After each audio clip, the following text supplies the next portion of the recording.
2. The slaughter of the working class. From Marx's theories to the rhetoric of the totalitarian communist regimes, all were filled with the principle of reliance on the proletarian workers and peasants and promises to represent their interests. But in practice, it was the working class that suffered the greatest abuses under the communist system. A.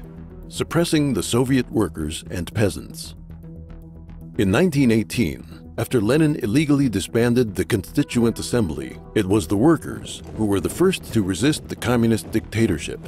Protesting the dissolution of the assembly, tens of thousands of workers from Petrograd and Moscow held parades and demonstrations. Bolshevik soldiers cracked down on the unrest with lethal force, gunning down demonstrators and filling the streets of Petrograd and Moscow with the workers' blood. The country's largest labor union, the All-Russian Union of Railwaymen, announced a strike to protest the Bolshevik coup and gained the broad support of many other labor organizations. As it did with the workers of Petrograd and Moscow, the Communist Party of the Soviet Union put down the strikers with its armed forces, and the All-Russian Union and other independent unions were banned.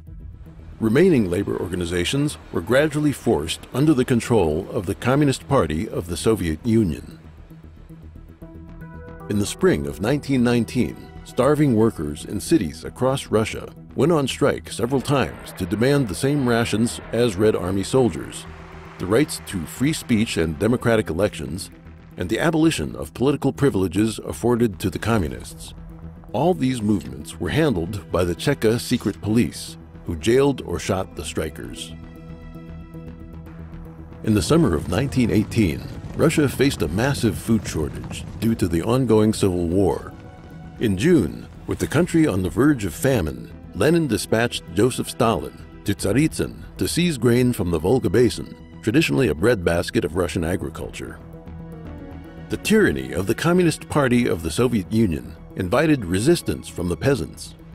In August 1918, peasants in the Penza region rose up in an armed revolt, and the uprising quickly spread to the surrounding areas. The Communist Party of the Soviet Union sent troops to suppress the uprisings, and Lenin sent a telegram to the Penza Bolsheviks. Here is British historian Robert Service's translation of the original Russian telegram. Hang, and make sure the hanging takes place in full view of the people.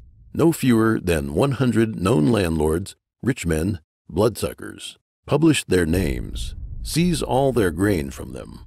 Designate hostages in accordance with yesterday's telegram. Do it in such a fashion that for hundreds of kilometers around, the people might see, tremble, know, shout. Before the October Revolution, Tambov was one of the richest provinces in Russia. In order to seize its grain, the Soviet Union organized many, quote, grain requisitioning teams and sent them to the region. Over 50,000 Tambov farmers formed local militias to fight the Communist Party of the Soviet Union's requisitioning teams. In June 1921, faced with the task of suppressing the Tambov rebellion, the Soviet regime suggested that military commander Mikhail Tukhachevsky fight the hooligans with poison gas. Tukhachevsky's use of chemical weapons, combined with fires that burned across the region, rendered much of Tambov completely desolate. An estimated 100,000 Tambov peasants who took part in the resistance and their relatives were imprisoned or exiled. Around 15,000 people died in the insurgency. The widespread slaughter in the Soviet Union served as a comprehensive model for the Chinese Communist Party's coming persecution of the Chinese workers and peasants. B. Following the Soviet model. China has a broad and profound culture with a history of 5,000 years. Its people are steeped in a tradition of worshiping gods and revering the divine. The specter of communism, incapable of conquering 5,000 years of tradition using conspiracy alone, dealt with traditional Chinese culture using systematic violence. The Chinese Communist Party targeted the elites of society who served as the bearers of traditional culture, destroyed the physical artifacts of Chinese civilization, and severed the connections between the Chinese people and their gods. China's traditional heritage was replaced with a party culture to be spread among the survivors of the CCP's mass killings, turning the young into treacherous wolf cubs who serve as the spectre's pawns in the continued destruction of humanity. Immediately after taking power, the CCP began to invent enemies, beginning with the murder of elites. In the countryside, it slaughtered landlords and gentry. In the cities, it killed businessmen, creating an atmosphere of terror and looting the wealth of civil society. To rouse the peasants to kill landlords and rich farmers and support the new communist regime, the CCP implemented a so-called land reform that promised the peasantry their own land. But after murdering the landowners, the CCP claimed the land was to be turned over to the peasants in the form of cooperatives. In practice, this meant the land still did not belong to the peasants. In March 1950, the CCP issued the Directive on the Strict Suppression of Counter-Revolutionary Elements, also known as the Campaign to Suppress Counter-Revolutionaries, which focused on killing the landlords and rich peasants in the countryside. The CCP announced that by the end of 1952, more than 2.4 million counter-revolutionaries had been eliminated. In fact, more than 5 million people, accounting for nearly 1% of the total Chinese population, had been murdered. After killing the landlords and rich peasants in the countryside, the CCP launched the 3 anti and 5 anti campaigns to slaughter wealthy city dwellers. In Shanghai alone, 876 people committed suicide during the movement from January to April 1951, according to incomplete statistics. Among them, many capitalists committed suicide with all of their family members. The CCP did not stop with the extermination of landlords and capitalists. It also robbed the wealth of peasants, small merchants, and craftsmen. After the mass slaughter, the vast majority of the working class remained impoverished.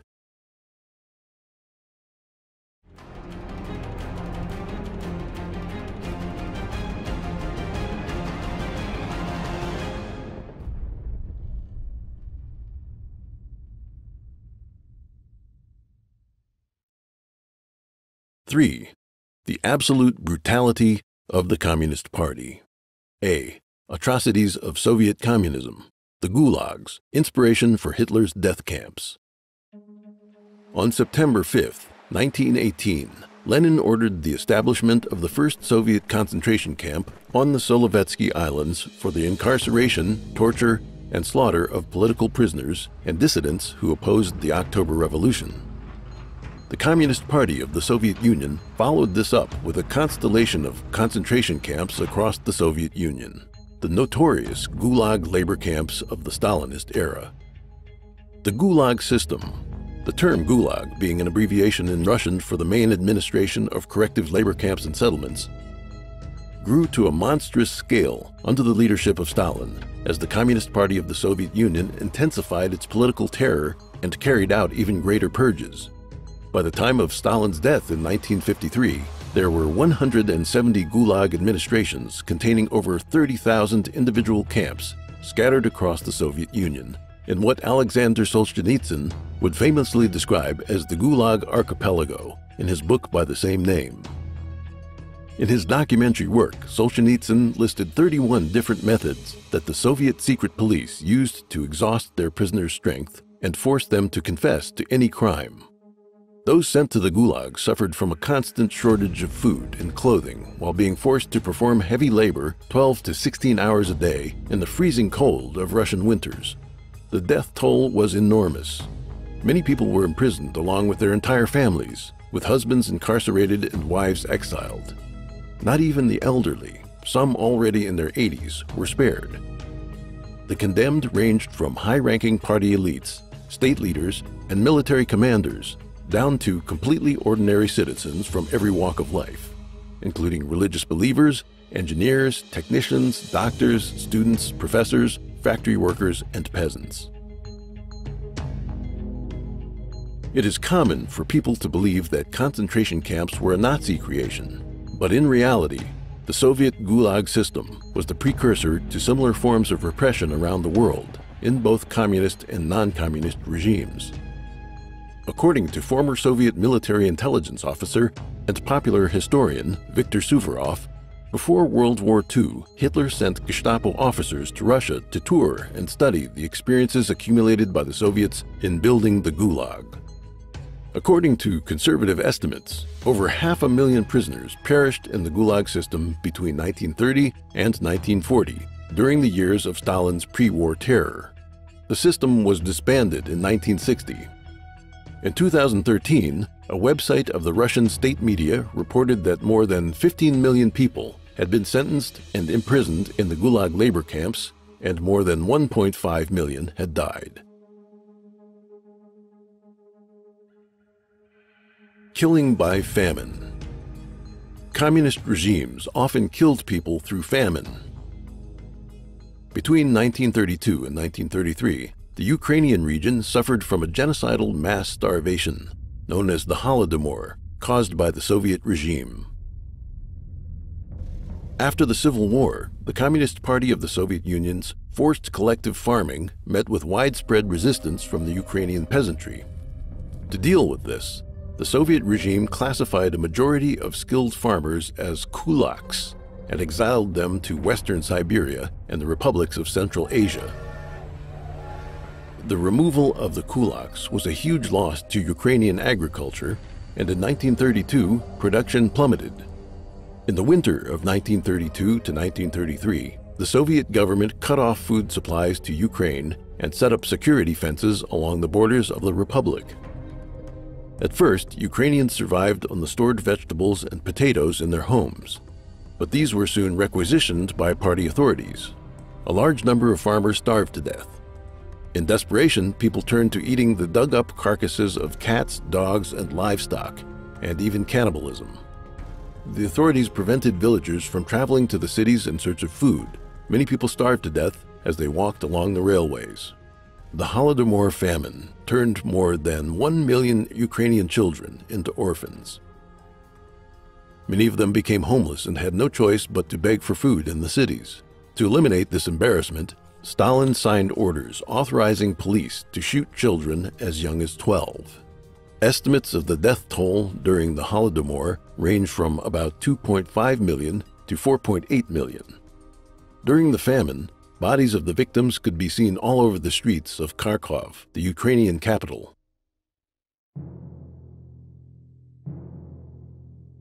The Great Terror turns on the Soviet elite. The purpose of the communist spectre is to destroy all of mankind, including, eventually, its own followers. This played out during the Stalinist era, as the Communist Party of the Soviet Union carried out bloody purges across its own ranks. Beginning in 1928, Stalin targeted the upper echelons of the communist leadership. Out of the 1,966 delegates to the 17th Congress of the Communist Party of the Soviet Union in 1934, 1,108 were arrested on charges of counter-revolutionary activity. Of the 139 members of the Central Committee elected at the 17th Congress, 4 out of every 5 were shot. The Soviet Politburo had elected 31 members between 1919 and 1935, of whom 20 were killed in Stalin's purges. Lavrentiy Beria, Stalin's secret police chief, once said, "Show me the man, and I'll find you the crime." Except for Stalin, all of the Politburo members remaining at the time of Lenin's death in 1924, Lev Kamenev, Grigory Zinoviev, Alexei Rykov, Mikhail Tomsky, and Leon Trotsky, were executed or assassinated by 1940.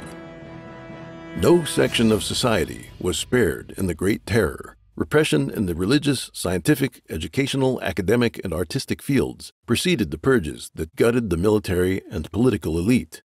The main victims of Stalin's terror were ordinary Soviet citizens. How many were arrested, killed, imprisoned, or exiled by Stalin in the Great Terror? Even today, there are no complete records or answers. On the eve of the dissolution of the Soviet Union in June 1991, KGB chief Vladimir Kryuchkov said that between 1920 and 1953, about 4.2 million people were, quote, suppressed, including 2 million during the Great Terror alone. Alexander Yakovlev, a reformist politician in the Soviet and Yeltsin eras, said in a 2000 interview that the victims of the Stalinist repression numbered at least 20 million.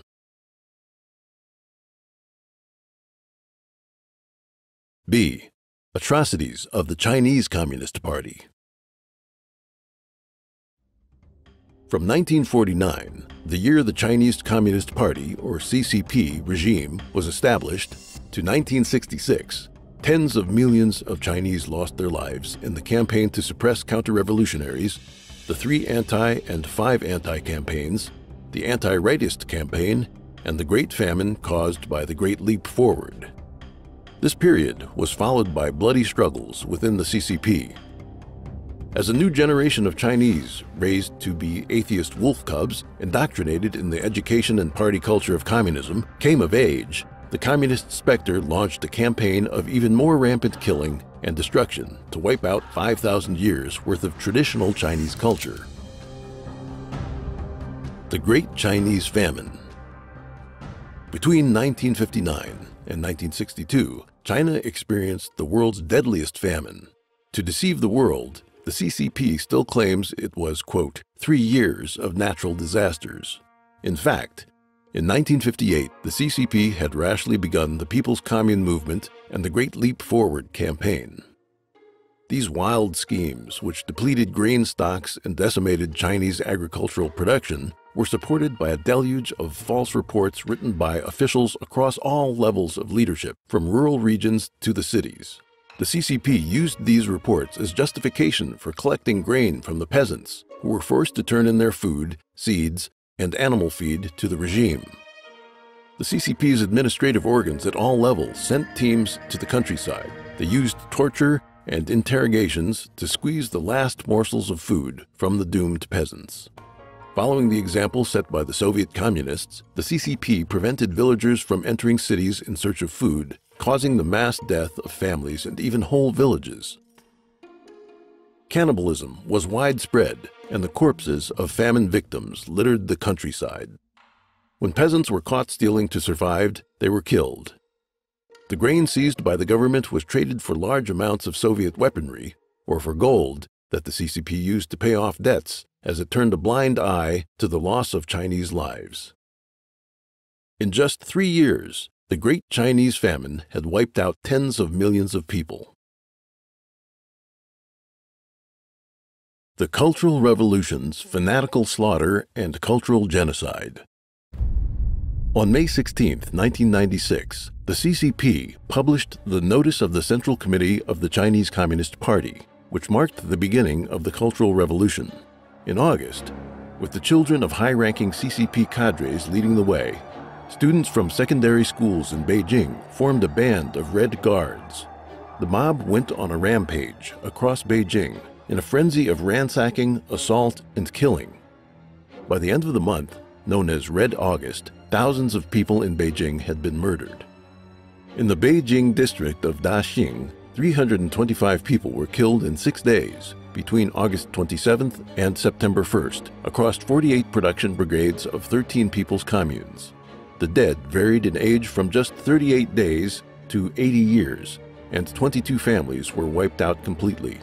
The Red Guards beat their victims with clubs, as well as stabbed or strangled them.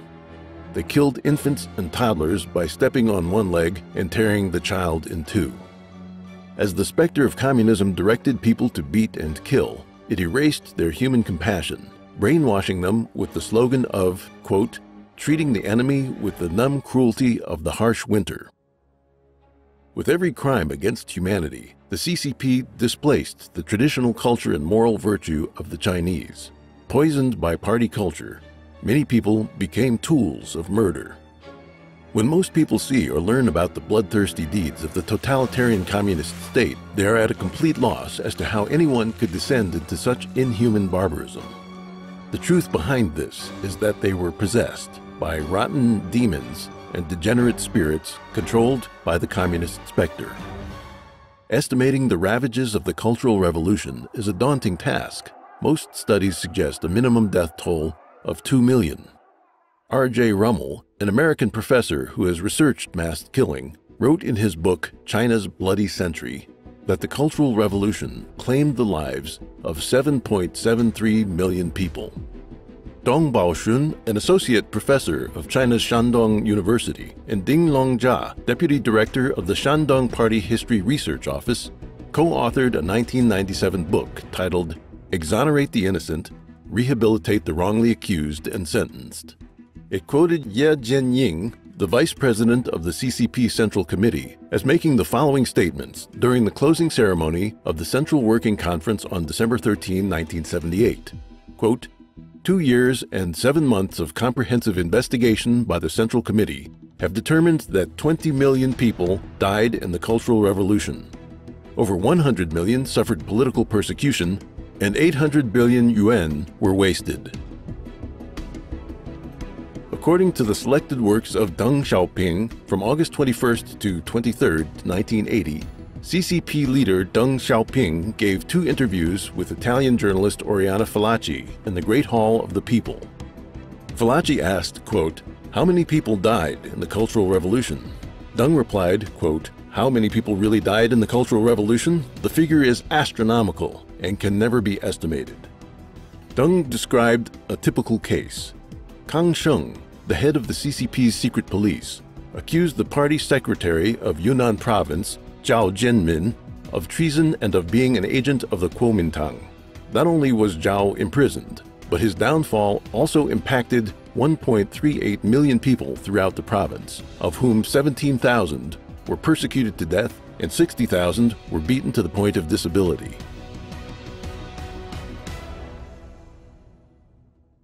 Unprecedented evil. The persecution of Falun Gong. Decades of murderous violence and atheist indoctrination by the Chinese Communist Party have taken a massive toll on the moral fabric of society, bringing it far below the standards gods require of humanity. Even many of those who still believe in gods are ignorant of genuine faith, since they are trapped in the sham religious organizations controlled by the CCP. Should the situation continue to degenerate, humanity will face certain extinction, as prophesied in the holy texts of every ancient civilization. During the spring of 1992, to restore human morality and provide a path to salvation, Mr. Li Hongzhi taught Falun Gong, also called Falun Dafa, a spiritual practice based on belief in the principles of truthfulness, compassion, and tolerance. Uncomplicated to learn, Falun Gong spread across China in a few short years. As practitioners, along with their relatives and peers, experienced miracles of improved health and character, tens of millions of people took up the practice in China and around the world. With so many people practicing cultivation in Falun Gong and holding themselves to higher standards, society began to rediscover its moral bearings. But the specter of communism is bent on preventing man from being saved by the Creator. For this reason, it destroyed traditional cultures and corrupted human moral values. Naturally, it sees Falun Gong as its greatest adversary. In July 1999, then CCP leader Jiang Zemin unilaterally ordered the systematic persecution of Falun Gong and its practitioners. In a brutal campaign that covered every corner of China, the CCP applied every method imaginable in its efforts to fulfill Jiang's directive. Quote, "Kill them physically, bankrupt them financially, and ruin their reputations." Party mouthpieces subjected the Chinese people to constant propaganda filled with hatred and slander of Falun Gong, rejecting its principles of truthfulness, compassion, and tolerance in favor of falsehood, wickedness, and struggle. The evil specter brought society to new lows in moral degeneration. In an atmosphere of hatred and repression reactivated from dormancy, the Chinese people turned a blind eye to the persecution happening around them, betraying Buddhas and gods. Some sacrificed their conscience and participated in the campaign against Falun Gong, ignorant of the fact that they had damned themselves in the process. The communist specter did not limit the persecution to China. It silenced the nations of the free world, while the Chinese regime engaged in the frenzied jailing, murder, and torture of Falun Gong practitioners. Essentially bribed with economic incentives, the free world took in the party's lies, giving the persecutors free rein to commit the worst crimes. In the persecution of Falun Gong, the CCP introduced an evil never before seen: live organ harvesting. As the largest group of people imprisoned for their faith in China, Falun Gong practitioners are killed on demand, cut open on the operating tables of state and military hospitals, and their organs are sold for tens or hundreds of thousands of dollars. On July 7, 2006, Canadian lawyers David Matas and David Kilgour, former Canadian Secretary of State Asia-Pacific, published a report titled "Bloody Harvest: The Killing of Falun Gong for Their Organs." Examining 18 types of evidence, they shed light on the CCP's monstrosity, calling it, quote, "a disgusting form of evil new to this planet." Matas and Kilgour, working with international investigators, published the report "An Update to the Slaughter and Bloody Harvest" in June 2016. Running over 680 pages and containing more than 2,400 references, it proved beyond any doubt the reality and scale of the live organ harvesting carried out by the Chinese Communist regime.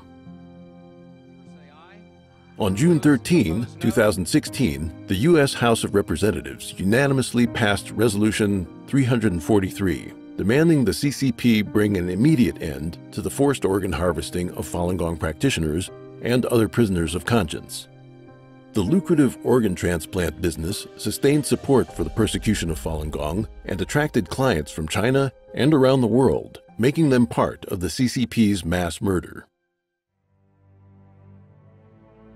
4. Red Terror in Export.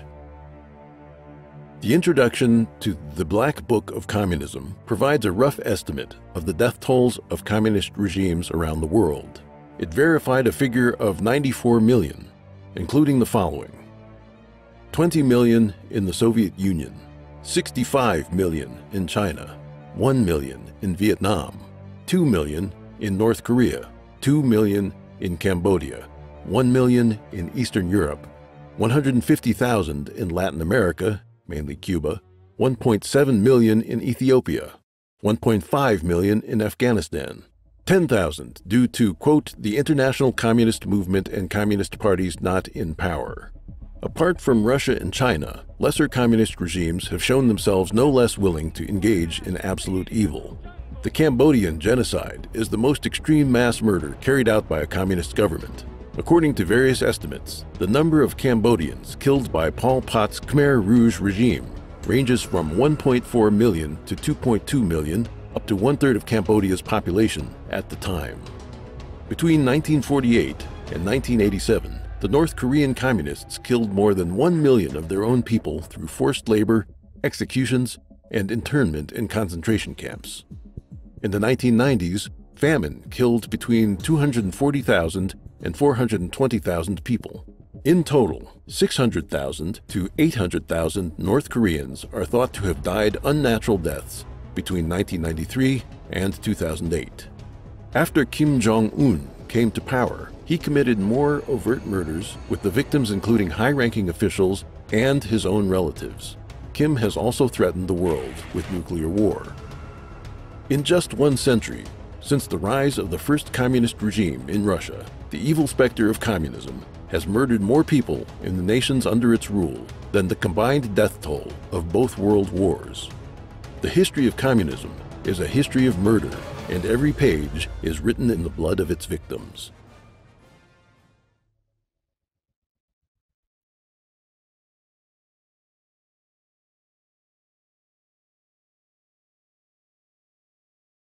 看了录像带之后，我就觉得非常好，我就觉得是一遍那个书，但是就是练功，激动得不得了，真的说一个身心的变。青年教师，是因为后来我看这个书，我开始有的时候坐在那个车的中。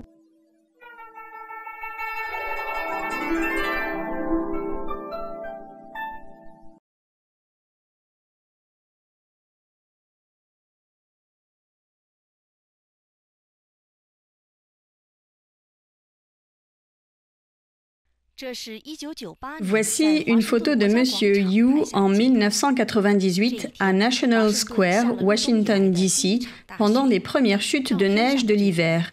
Il pratiquait le Falun Gong depuis seulement 3 mois. Un jour, un de nos amis pratiquants a pris des photos de nos exercices collectifs. Une photo me montrait appuyant sur mes jambes, car je n'étais pas capable de m'asseoir dans la position du lotus. J'avais besoin d'appuyer sur mes jambes pendant un long moment. Cependant, je savais que le Falun Gong était vraiment très bon. C'est une voie juste. Ma première impression du Falun Gong était qu'il était très positif. C'était ma première impression. Après que les gens ont appris les enseignements et les exercices du Falun Gong, beaucoup étaient inspirés pour commencer la pratique. Mais pour ceux qui venaient de commencer à pratiquer, quel était leur état de santé? Un groupe d'experts médicaux a mené une étude en 1998. L'étude nous a montré les données suivantes. Parmi les 12 000 pratiquants de Falun Gong qui ont participé à l'enquête, 52% étaient âgés de plus de 50 ans et 83% avaient une ou plusieurs maladies chroniques. En moyenne, chaque personne dépensait 1 760 yuan par an en frais médicaux.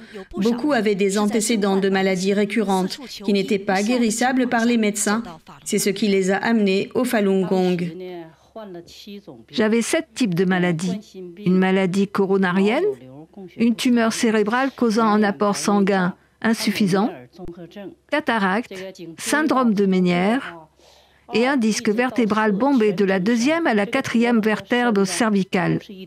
Mon cou et mon corps ne pouvaient tourner que comme une seule ligne droite. Souvent, je me disais que je vivais une vie très misérable. J'étais hantée par l'idée de me suicider. Quel est le plus grand bénéfice que vous avez obtenu de la pratique du Falun Gong? Le plus grand bénéfice, c'est que mon corps a connu des changements fondamentaux de l'intérieur vers l'extérieur. Avant de pratiquer le Falun Gong, j'avais des problèmes dans tous mes organes internes, jusqu'à l'insuffisance cardiaque. J'étais en train de mourir. Suite à de longues souffrances dues à des maladies, des histoires de guérison miraculeuses qui se sont produites peu après la pratique du Falun Gong étaient courantes parmi les pratiquants. Ces phénomènes extraordinaires suscitaient une profonde réflexion chez de nombreuses personnes. Pendant une longue période, j'ai pris des médicaments et été hospitalisé. Pourquoi cela n'a-t-il pas permis de guérir ma maladie? Mais après 3 mois de pratique du Falun Gong, cela a fait de moi une personne tout à fait en bonne santé. Où est la magie de ma guérison? Moi, en tant que pratiquant de Falun Dafa, en apprenant et en pratiquant les enseignements de Maître Li, j'ai commencé à comprendre la cause fondamentale de la maladie, la manifestation du karma de maladie, et comment s'en débarrasser complètement. Maître Li explique les principes de manière approfondie, et ce sont des principes surnaturels. En ce qui concerne ces principes surnaturels, en tant que pratiquant, y croyez-vous ou non? Si vous y croyez, êtes-vous capable de suivre les exigences de l'enseignement? Si vous le faites, vous pouvez vous débarrasser de votre maladie. C'est ça le miracle.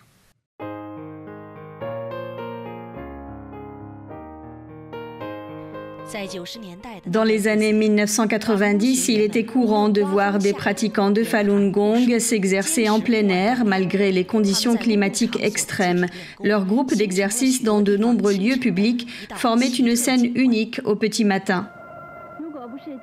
Si vous ne l'aviez pas vu par vous-même, vous n'auriez pas cru qu'autant de personnes se rassemblaient pour faire ces exercices à 5h30 du matin le 26 août. Même si les images sont devenues floues avec l'usure, l'histoire ne sera pas oubliée. En raison de ses bienfaits miraculeux pour la santé, le Falun Gong s'est rapidement répandu dans tous les coins du pays sans aucune publicité. Le nombre de personnes apprenant le Falun Gong a augmenté de façon spectaculaire. Cependant, la plupart des débutants avaient peu de connaissances de ce qu'était la cultivation.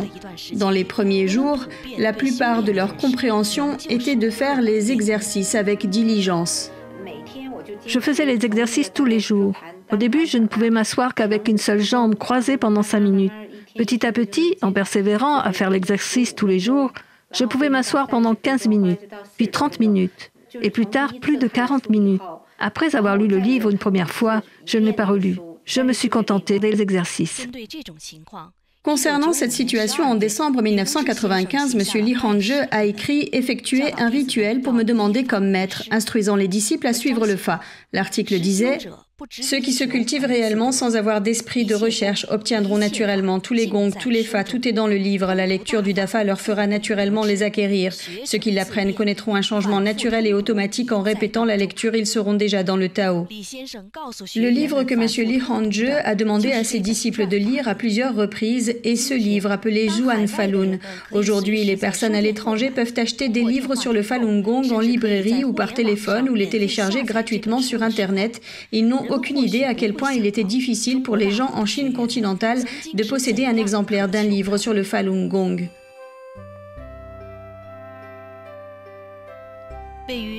La ville de Wuhan est située sur les rives du fleuve Yangtze, connue comme le lieu de la grue gracieuse et du nuage duveteux. C'était aussi le principal lieu d'impression des livres de Falun Dafa. Au début de 1995, le livre Zhuan Falun a été publié pour la première fois. Comme l'impression était limitée, 2 personnes devaient se partager un exemplaire. Dans certaines régions rurales éloignées, les livres n'étaient pas disponibles. Ici, nous avons entendu de nombreuses histoires émouvantes de pratiquants qui ont vécu des épreuves pour obtenir des livres de Dafa plus rapidement. Je me souviens d'un jour où j'étais à Xinjiang. Il y avait un pratiquant d'un village de la province du Jiangxi qui avait marché des dizaines de kilomètres jusqu'au quai de Xinjiang, attendant l'arrivée du bateau pour amener les livres du Zhuan Falun. Il y a aussi eu une autre fois, en février 1995, à Nanjing. Il neigeait abondamment et le bateau avait 3 heures de retard. Les pratiquants ont attendu sur le quai pendant 4 heures. Sous la neige épaisse, personne n'est parti. Ils ont continué à regarder la rivière en espérant que le bateau transportant les livres apparaisse plus vite. Quand le bateau est enfin apparu, ils ont sauté et crié « Voilà le bateau! Voilà notre livre !» À cette époque, les gens aspiraient à revenir à leur véritable identité et voulaient simplement s'assimiler à authenticité, bienveillance, tolérance. Ainsi, en plus des exercices quotidiens, les pratiquants ajoutaient la lecture et l'étude du Zhuan Falun pendant leur temps libre. C'est dans ce livre que M. Li Hongzhi a clairement énoncé les facteurs clés pour qu'une personne parvienne à une véritable élévation. Il y a 2 raisons pour lesquelles on n'arrive pas à s'élever dans le Shulian ou cultivation. Si on ne connaît pas un fa, une loi de haut niveau, alors on ne peut pas cultiver et pratiquer à un haut niveau. Si on ne peut pas accorder de l'importance à la cultivation et pratique de son xing-xing, nature profonde, alors on ne peut pas s'élever. Pour devenir un véritable pratiquant de Falun Dafa, on doit suivre le principe authenticité, bienveillance, tolérance pour élever son xing-xing ou nature profonde. Pour s'élever à des niveaux supérieurs, on doit d'abord se débarrasser des mauvaises conceptions et des attachements formés dans la société dite ordinaire. La vie est remplie de bonheur et de doux moments, ainsi que de colère et de chagrin. Les gens sont tous différents, mais leur destin est similaire. Les gens savent que certaines habitudes et dépendances sont nocives, mais ils ne sont pas capables de s'en débarrasser. Nous savons tous que fumer est dangereux pour la santé. En janvier 1996, la Chine a lancé une campagne contre le tabagisme. La publicité pour le tabac a été interdite à la télévision. 26 villes, dont Pékin, ont adopté une loi interdisant de fumer dans les lieux publics. Mais cette propagande et ces réglementations ont eu peu d'effet. La consommation de tabac en Chine reste la plus importante au monde, avec plus de 350 millions de fumeurs et une augmentation de 2% chaque année. J'ai fumé pendant 10 ans, 1 à 2 paquets par jour. En outre, j'ai pris une très mauvaise habitude. Une fois que j'avais allumé une cigarette, je fumais cigarette sur cigarette sans pouvoir m'arrêter. Plus tard, après avoir lu le livre, j'ai commencé à comprendre. Je pensais que la vie était imprévisible, courte et pleine d'amertume. Plus tard, j'ai pensé que je devais juste profiter du moment présent, puisque je ne savais pas quand ma vie se terminerait. Cela montrait en fait un sentiment d'impuissance. La vie était juste comme ça, sans aucun espoir. Mais maintenant, j'ai trouvé ce moyen de cultivation. Pour moi, quelque chose d'impossible devient possible. Une personne est-elle condamnée à être vieille, malade et malheureuse? Dans le passé, je le pensais. Mais maintenant, je pense que ce n'est peut-être pas le cas. Soudain, il y a de l'espoir dans ma vie. J'ai pu facilement arrêter de fumer parce que j'ai vu de l'espoir. Les pratiquants voient le monde, l'univers et la vie d'une toute nouvelle perspective. Cela leur permet de se débarrasser plus facilement des mauvaises habitudes et des dépendances, sans ressentir la douleur et les rechutes précédentes. Leur qualité de vie a subi des changements fondamentaux. Ceux qui ont ressenti l'impact le plus profond avaient autrefois perdu tout espoir dans leur vie. Un jeune enseignant de la région de Maoming était un toxicomane. Il jouait pour acheter de la drogue. Il empruntait de l'argent à ses parents et amis et dépensait tout. Tout le monde avait peur de le voir. Il était maigre et en si mauvaise santé qu'il ne voulait pas vivre. Puis il a eu la chance de rencontrer Dafa. Sous la bénédiction de la puissance de Dafa, il s'est rapidement débarrassé de sa toxicomanie et a arrêté de jouer. Il était une personne complètement changée. Quelques mois plus tard, il a écrit un partage d'expérience. Il a dit que les drogues avaient fait de lui un fantôme, alors que Dafa lui a permis de redevenir humain. Nous avons été très touchés par son histoire. Comme ils commencent à nettoyer leurs problèmes mentaux et physiques, les pratiquants rencontrent des difficultés inattendues dans le premier stade de la cultivation. Beaucoup essaient toutes sortes de qigong dans leur recherche du vrai sens de la vie. Lorsqu'ils découvrent le Falun Dafa, ils trouvent tout à coup les réponses aux questions qu'ils se posaient sans pouvoir y répondre. Vous pouvez imaginer à quel point ils sont enthousiastes. Comment équilibrer la cultivation et la vie de famille est un grand problème que de nombreux pratiquants peuvent rencontrer dans les premiers stades de leur cultivation. Monsieur Li Hangzhe en a parlé en détail dans ses conférences. Certaines personnes, après avoir appris le Falun Gong ou d'autres exercices de Qigong, ne traitent plus leur fils avec affection. Au lieu de cela, ils traitent leur fils comme un ennemi. « Je ne m'occuperai plus de toi, je vais cultiver et pratiquer ». Ils se mettent en colère en voyant leurs enfants. Quel genre de pratiquant es-tu? Nous devons traiter les autres avec bienveillance, en toutes circonstances, sans parler de nos proches. Nous parlons de ce principe, c'est-à-dire que nous devons être bienveillants avec tout le monde, avec vos parents, avec votre fils aussi, avec tous, avec tout le monde. Sois bienveillant et attentionné envers les autres, à tous égards. Ton cœur ne sera plus un cœur égoïste et ne se limitera plus à ta famille.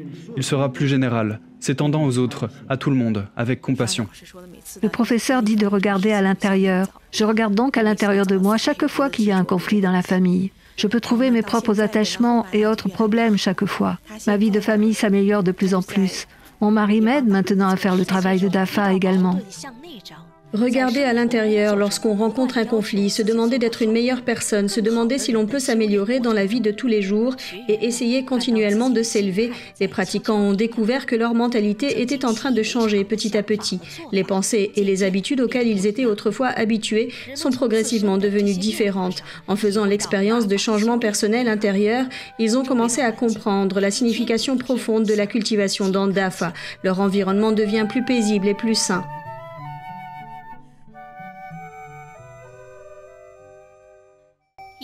1997 marque la 20e année d'ouverture de la Chine au monde extérieur. Alors que l'économie progressait, la société connaissait un déclin rapide des critères spirituels et moraux. Corruption, prostitution, gangs mafieux et d'autres problèmes sociaux étaient répandus. Les gens se sont habitués à ces problèmes et allaient même jusqu'à dériver avec eux. Au printemps 1997, dans la ville de Dalian, au nord-est du pays, une grande conférence de partage d'expériences du Falun Dafa a eu lieu. Dans la communauté des pratiquants, la relation entre la perte et le gain est fréquemment évoquée. Parmi les gens ordinaires, on en discute également. Comment nos pratiquants doivent-ils traiter les pertes et les gains? C'est différent des gens ordinaires. Ce que les gens ordinaires veulent, c'est le gain personnel. Et comment vivre bien et confortablement. Nos pratiquants ne sont pas comme ça. Ce petit garçon de 4 ans est en train de lire un passage sur les principes de gain et de perte. Les pratiquants de Falun Gong les mettent en pratique chaque jour. Nous prenions le bus pour Tianjin tous les jours, pour assister aux conférences du professeur. Tous les sièges étaient libres. Celui qui monte en premier a une meilleure place dans le bus. Ceux qui arrivent après doivent aller dans la section arrière, où les sièges sont plus bosselés. Au début, les gens couraient vers le bus, afin d'obtenir un meilleur siège. Mais plus tard, ce n'était plus le cas. Les gens laissaient les autres passer en premier. Certains s'asseyaient sur les chaises ajoutées au milieu. S'asseoir là était très inconfortable pour un trajet de plus de 2 heures. Tout le monde aurait en principe préféré un siège normal, mais ils voulaient tous que les autres passent en premier. Alors ils ont pris les sièges entre les allées.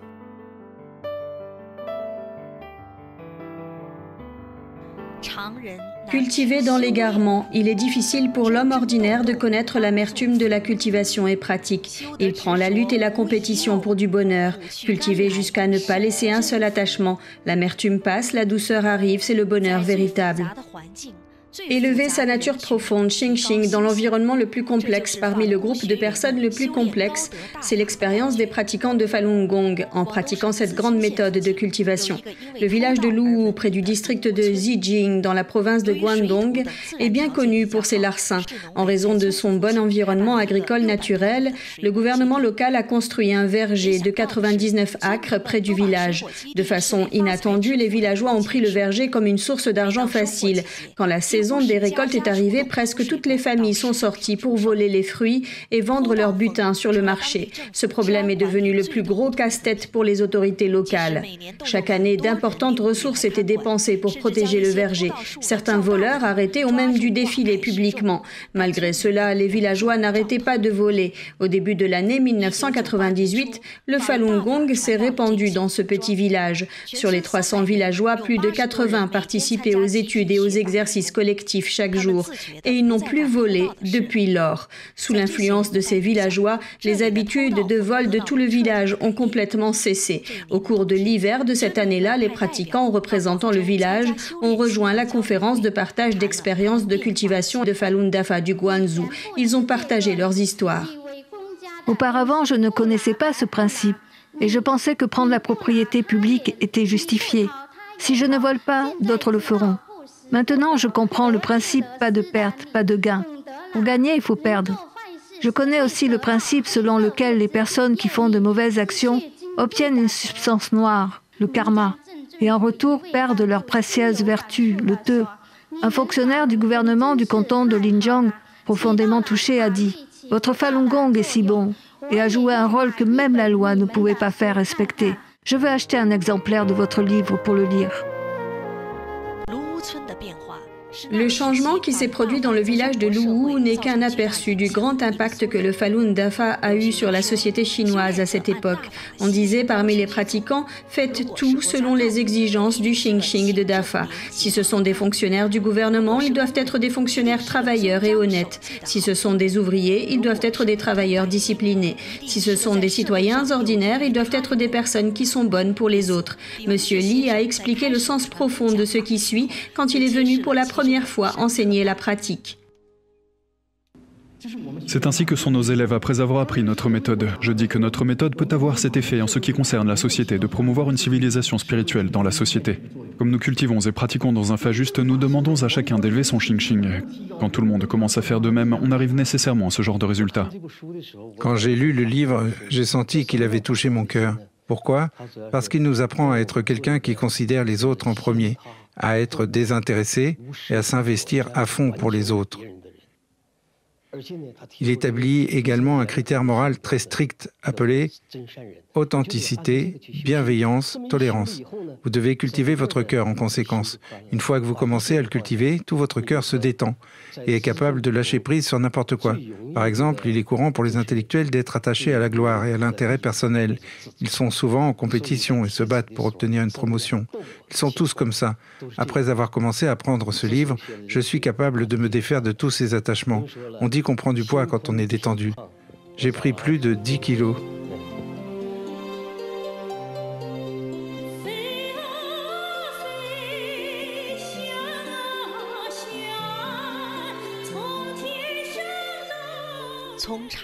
D'une personne ordinaire à un pratiquant, juste comme ça, beaucoup ont commencé un parcours sans précédent sur le chemin pour revenir à leur véritable origine.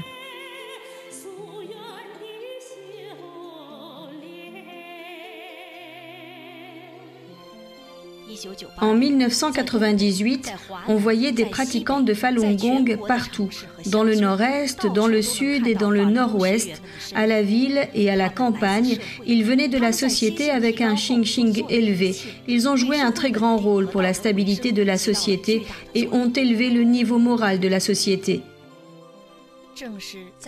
En novembre de cette année-là, M. Li Hongzhi a écrit un poème intitulé « Rire ». Je ris, les êtres s'éveillent. Je ris, la grande loi est transmise. Je ris, le bateau du salut lève l'ancre. Je ris, les êtres ont de l'espoir.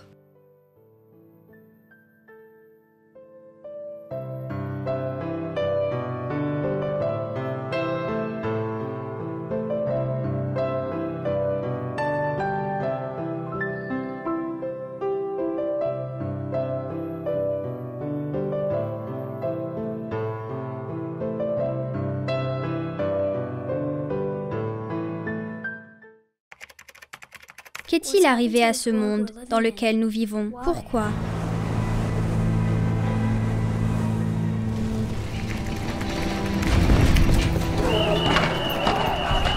Au cours des 4 années qu'il a passées sur cette terre, il n'a connu que la guerre. Où que j'aille, les choses que je vois, je veux juste m'en détourner.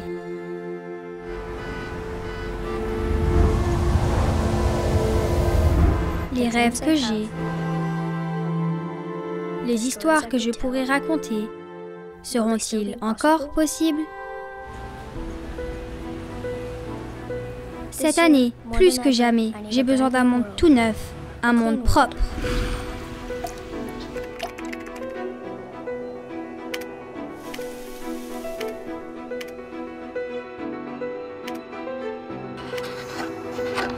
Où je pourrais m'améliorer et être inspiré.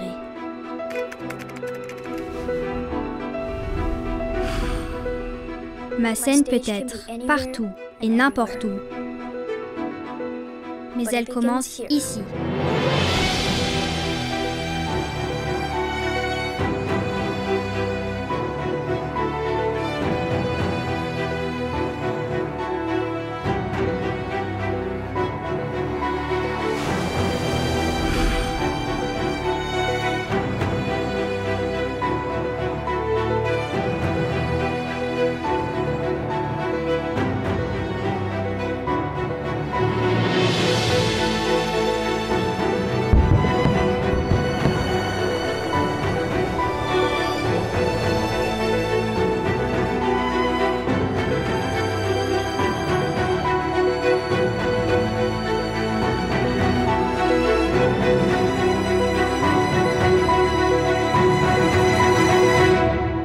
Changing World, un monde plus lumineux.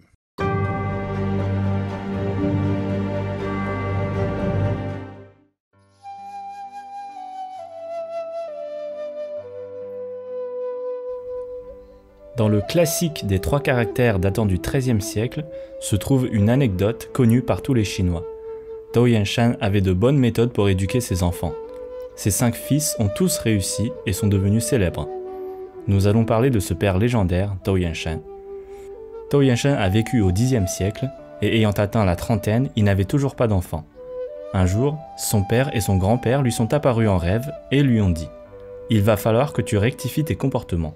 Sinon, non seulement tu n'auras pas d'enfant, mais ta vie ne durera pas longtemps non plus. » À partir de ce jour, Dou Yanshan commença à faire beaucoup de bonnes choses pour aider les autres. Il a fait des économies pour créer une école afin de contribuer à l'éducation locale et les gens pauvres n'étaient pas obligés de payer pour y étudier. Parmi ces étudiants, beaucoup ont pu réussir leur vie grâce à son aide. De nombreux amis qui se trouvaient dans la pauvreté comptaient sur lui pour vivre. Ce qui est encore plus louable, c'est que Dou Yanshan pouvait répondre au mal par le bien. Un serviteur de sa famille a volé de l'argent et, craignant d'être puni, a écrit une note et l'a accrochée sur les bras de sa propre fille avant de s'enfuir, disant « Vendez cette fille pour rembourser l'argent que je vous dois. » Quand Dou Yanshan a vu cette note, il a pris sa fille en pitié. Il a immédiatement brûlé la note et a adopté la fille. Plus tard, il a choisi une bonne famille pour son mariage. Ayant été mis au courant de l'histoire, le serviteur est retourné chez son maître et a exprimé ses regrets. Tao Yanshan n'a pas cherché à donner suite à cette affaire. Depuis ce jour-là, le serviteur et son fils ont dressé un portrait de lui et l'ont vénéré tous les jours pour exprimer leur gratitude. 10 ans se sont écoulés. Un jour, le père et le grand-père de Tao Yanshan lui sont revenus en rêve et lui ont dit « Avant l'âge de 30 ans, tu étais destiné à vivre une vie courte, sans descendance. Depuis ces dernières années, ton nom est affiché en hauteur dans le palais des morts pour ton comportement vertueux vis-à-vis des autres. Maintenant, ta vie est prolongée de 36 ans et tu obtiendras 5 fils, tous bons et accomplis. Tu vas pouvoir finir ta vie profane dans le bonheur et tu deviendras une divinité, un Tao. » Un jour, à l'âge de 82 ans, après avoir pris un bain et changé de vêtements, Tao Yanshan a salué sa famille et est mort sereinement pendant que les autres gens parlaient autour de lui dans une atmosphère conviviale. Ses 5 fils et 8 petits-fils étaient tous hauts fonctionnaires dans la cour impériale. Ses fils étaient en plus tous lauréats de l'examen impérial et surnommés les 5 dragons de la famille Tao. Dans le traité historique L'histoire des Song, nous trouvons un commentaire disant que le peuple de l'époque pensait que la raison pour laquelle la famille Tao est devenue si grande et noble était due à la fois à de bonnes méthodes d'éducation familiale et à la grande vertu de Tao Yanshan.